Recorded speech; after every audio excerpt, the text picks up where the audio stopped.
Hey, what's up, everybody?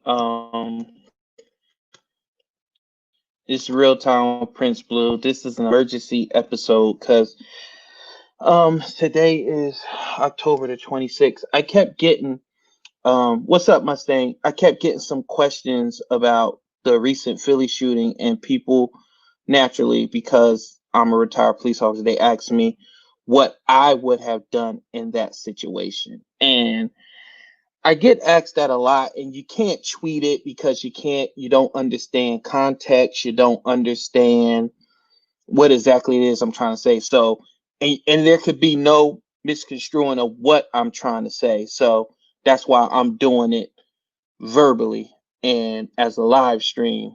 Um, Listen, for what I've seen and what I've heard and read so far, I don't know all the facts, but I'm just going to talk about in my similar situation. I had two situations where I went on a call and there was a knife. The person, somebody on scene had a knife and they were being aggressive. The first situation was the guy had a knife. He was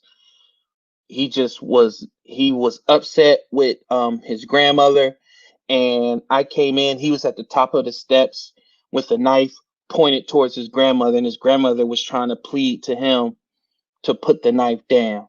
In that situation, I had my gun out and I had deadly force ready to use on that person.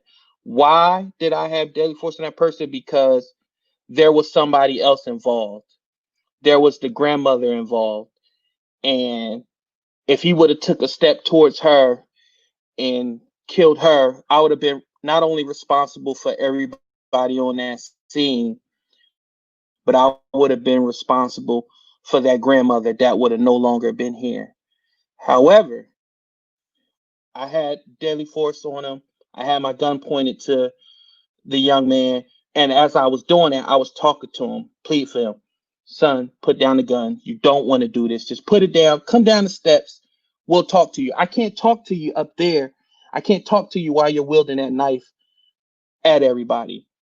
So he threw the knife down. Then he came down the steps. We put him in handcuffs, and then we took him, where he needed to go, got some help for him or whatever, and everybody went home safe that night. Nobody died. Now, the second time, there was a guy who had a knife on the scene, and he had very good distance from us. Um, so I already let my partner know. I was like, look, I'm gonna have non-lethal. I'm gonna have my taser. You have lethal, just in case this taser don't work or he pulls the taser out. And hey, I'm trusting you. So, um, Abel tased the guy, get him down, um, and handcuff him. Now, the reason why I did it personally different on that time because we had distance and I had faith in my own abilities and my partner's abilities that if I didn't get him with that taser, my partner had him, or I had enough time to react to where I could move out the way and then we can go hands on. Now, not everybody's going to do that. I hate to say this to y'all, but my thinking is different than the next cop's thinking, the next person's thinking. I'm not scared of knives or anything like that. That's just the way I'm wired. That's why I became a police officer to help others, and I knew it was going to be a sacrifice. So it is what it is. But you got to understand these other cops out here, stuff like that, they don't have the same mentality as me or as other people would do it. So, unfortunately, once a knife is presented, that's deadly force. It just is. Now, how cops choose to deal with that, that's entirely up to them. And I'm going to tell you, like I tell everybody else, you play stupid games, you win stupid prizes. Like knives is a no-go. Like, especially this time that's going on right now, you know that, you know, cops are less tolerable and shootings are happening more prevalent, like you just gotta be smarter. Um, Again, that wasn't me in that situation. I can only tell you what I would have done. But when you pull a knife out, that's deadly force. I don't care the distance. I don't care anything. It's deadly force. It's deadly force. Cause let's say they didn't have their guns out. If a person with a knife goes around and he's stabbing people, you see what I'm saying? Like it's just you gotta think. And not all cops are the same. Not all cops are created equal. So people asking me what I would have done in a situation, I've been in similar situations, and that was my thinking and my mindset going into that situation. I don't know what Tom, Dick, and Harry would have did. I wasn't those two cops on the scene. I mean, we have families too. I know y'all don't be wanting to hear that, but you know, the majority of police officers got into this to help. They didn't get into this to power trip or to kill innocent people, but some of them do. And for whatever reason, they haven't been punished. And that's fucked up. Y'all know I'm always going to tell y'all the real. I'm going to always support police. But if they're wrong, I'm not supporting that shit. I didn't sign up for that shit. I didn't wear the badge so people can go around here being cowboys and just going off script and doing whatever the hell they want to do and people are dying. No, that's not what I signed up for, and that's not what I'm going to defend. So, um, I hope I gave y'all some clarification on my thinking and my reaction to what happened in Philadelphia. Now, they're going to have to answer for why they did that. Now, and I will always put I can always say this. Take those two officers out of the equation and put me in that officer's uniform. How would you feel then? Some of you may be like, it don't matter, but some of you that know me, care for me, love me, like y'all want me to go home, correct? So guess what? In that situation, I could have possibly made that same call.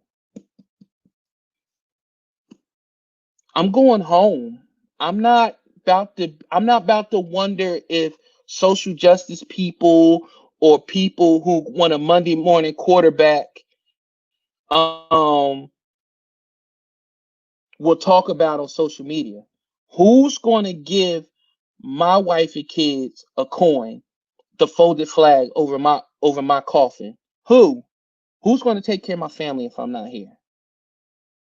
That's what we forget.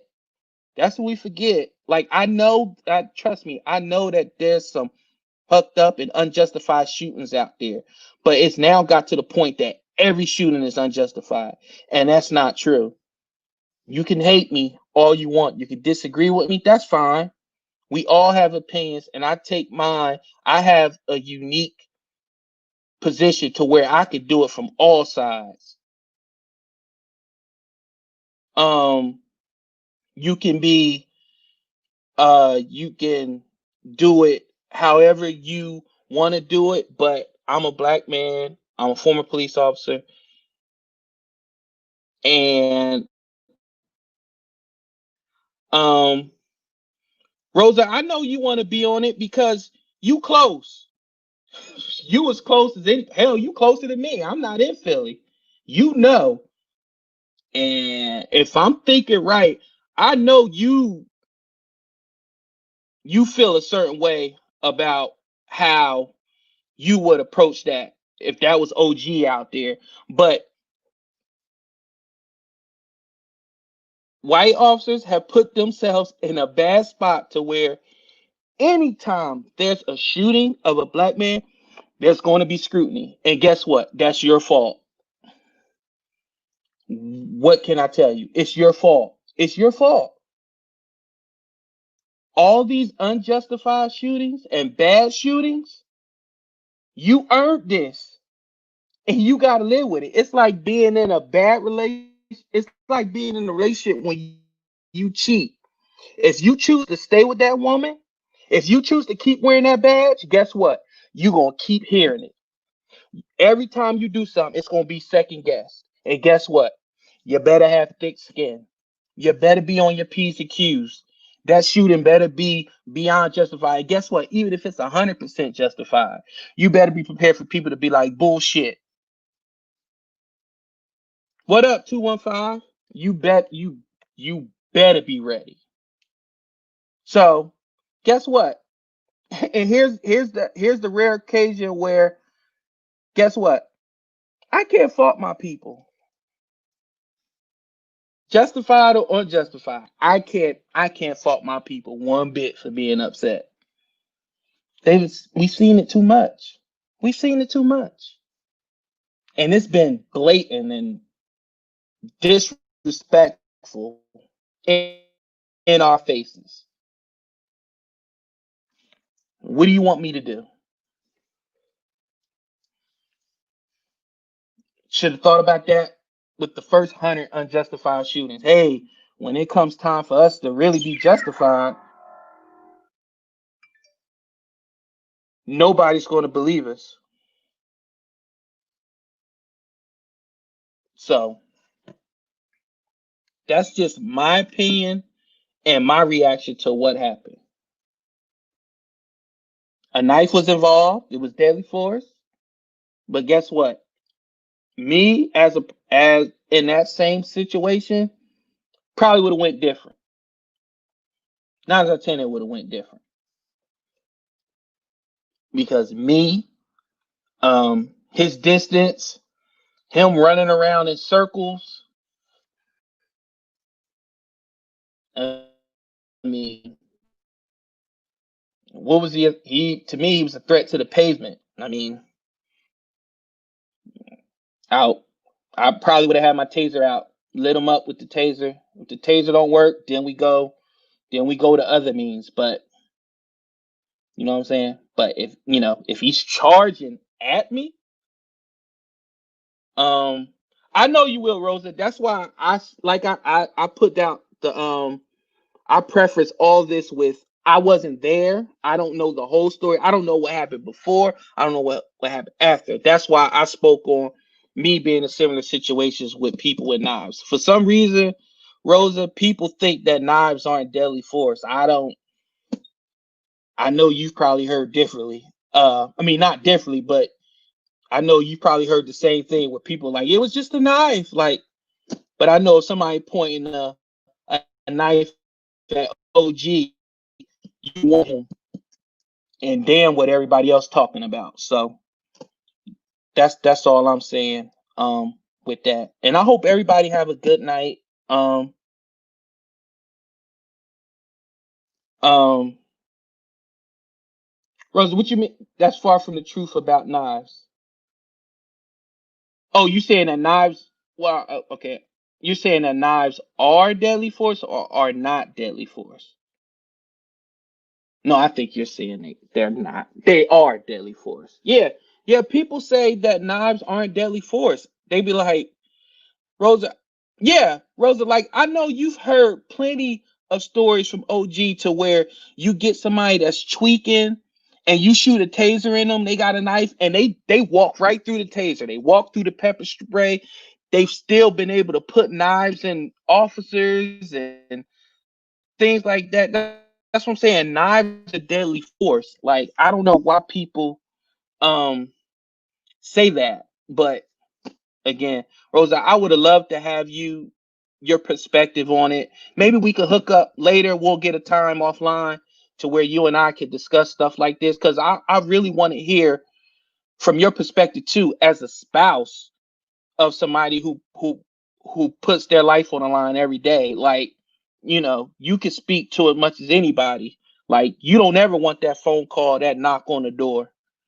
Um, and my wife don't either. Like she'll kick my ass if I wouldn't have came home because I'm worried about what people will say on social media. So, but yeah, I'm gonna get up with you, sis, definitely, and we gonna find the time to talk about this. Y'all look out for that episode. I just wanted to say this little my reaction to it. Like I said, I don't have the whole story, and trust and believe, my sis Rosa, she gonna get the story. Then we gonna go from there. And then we gonna rock that episode, and we gonna have some uncomfortable conversations. And y'all just better be ready for it. Y'all always talk about Black Lives Matter and you're for this, you're for that. But when I do things like this and pop up episodes, y'all not here to ask these questions, to have these questions answered. It's more than a bumper sticker, it's more than the slogan. Show me that it really does matter. So look out for that episode. I'll get up with y'all. Everybody be safe. Enjoy the rest of your evening. Please hug your loved ones.